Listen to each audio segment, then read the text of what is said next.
Dende viacéltica.es hoxe visitamos o peirao de Barizo. Dende o peirao de Barizo pasamos por unha zona de Rede Natura 2000 e tropezámonos coa igrexa de San Pedro de Barizo.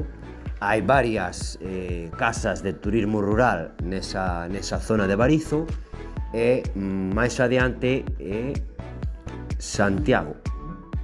Sí, Santiago de Mens, a iglesia de Santiago de Mens, que é preciosa, desviámonos para poder vela.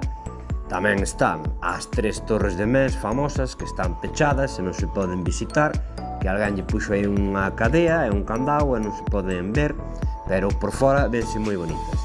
E finalmente vimos a igrexa de San Martiño de Cores, que ademais é patrimonio cultural e indica xa na entrada. Na foto xa se ve patrimonio cultural a iglesia de Cores, que é das máis bonitas da zona. E rematamos ese percorrido que fixemos dende o viacéltica.es para ver principalmente Barizo e Mens. Nada máis, moitas gracias.